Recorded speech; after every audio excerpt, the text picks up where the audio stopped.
അല്ലെങ്കിലും ശബരി ഒരു നെഞ്ചുറപ്പില്ലാത്തവനാ വാസന്തി. ദയ ഇതിലും വലിയ തെറ്റ് ചെയ്താലും ഇവൻ അവനെ പോയി തിരിച്ചു വിളിച്ചുകൊണ്ടുവരുന്ന എനിക്കറിയാം. അല്ല, ദയ പോയതിന്റെ സങ്കടത്തിലേ ഇവൻ മദ്യപാനി വരെ ആയില്ലേ എന്റെ വാസന്തി. അപ്പൊ പിന്നെ അച്ഛൻ പോയി അവളെ കൂട്ടിക്കൊണ്ടുവരാതിരിക്കോ? അളിയന്റെ അച്ഛൻ മരുമകളെ വിളിച്ചോണ്ടുപോകാൻ വരാത്തോണ്ടായിരിക്കും അളിയൻ ഇവിടെ വന്ന് അട്ടിപ്പേര് കിടക്കുന്നതല്ലേ. അത്രയ്ക്ക് നെഞ്ചുറപ്പില്ലായ്മേ ഞാൻ എന്തായാലും കാണിക്കില്ല.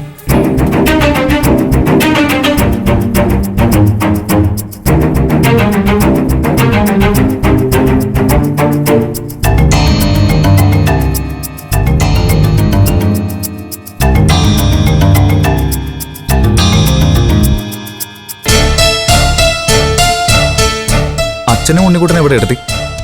അച്ഛൻ വഴിയിൽ ഒരു പരിചയക്കാരനെ കണ്ട് സംസാരിച്ചോണ്ട് നിൽക്കോ. ഉണ്ണിക്കുട്ടൻ വന്നില്ല ശബരി. നാളെ ദേ വരുമ്പോ കൊണ്ടുവരും. അതെന്തിനാ അവരുടെ രണ്ടുപേരുടെയും വരവ് നാളത്തേക്ക് മാറ്റിയത്? നിനക്കും അച്ഛനും അവളെ ഇന്ന് തന്നെ ഇങ്ങ് എഴുന്നള്ളിച്ച് കൊണ്ടുവരായിരുന്നില്ലേ? ദേ നാളെ ഇവിടേക്കല്ലേ ചേച്ചി വരുന്നത്.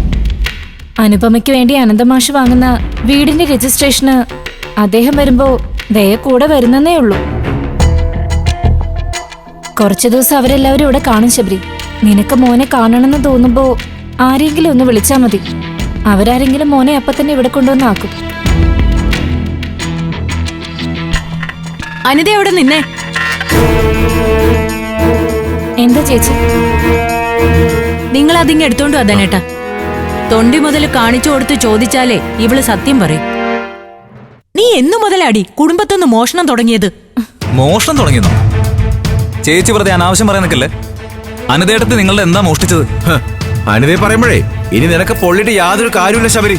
ഇത് കണ്ടോ, വാസന്തിയുടെ ഈ ആഭരണം ഇവള് മോഷ്ടിച്ച് ഇവളുടെ അലമാരയിൽ ഒളിപ്പിച്ചു വെച്ചിരിക്കുന്നു. നീ എന്താടി വിചാരിച്ചേ ഞങ്ങൾ ഇത് കണ്ടുപിടിക്കില്ലെന്നോ?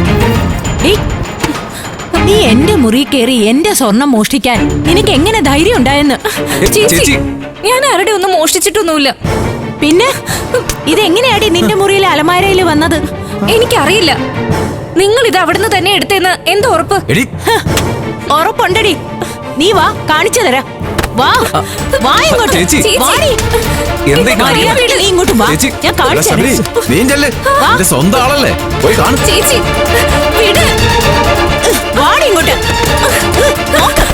നോക്കിത്, ഈ അലമാര തുറന്ന് ഇതിന്റെ ഉള്ളിന്നാ ഞങ്ങൾ ആഭരണങ്ങൾ എടുത്തത്. ഇതിന്റെ ഉള്ളില് നീ എങ്ങനെയാടി ഒളിപ്പിച്ചു വെച്ചത്? അത് എന്റെ മുഖത്ത് നോക്കി പറയാൻ പറ്റുമോ നിനക്ക്? ചേച്ചി കണ്ടില്ലേടാ, കണ്ടില്ലേ കള്ളി മുഖം കുനിച്ച് നിൽക്കുന്നത്?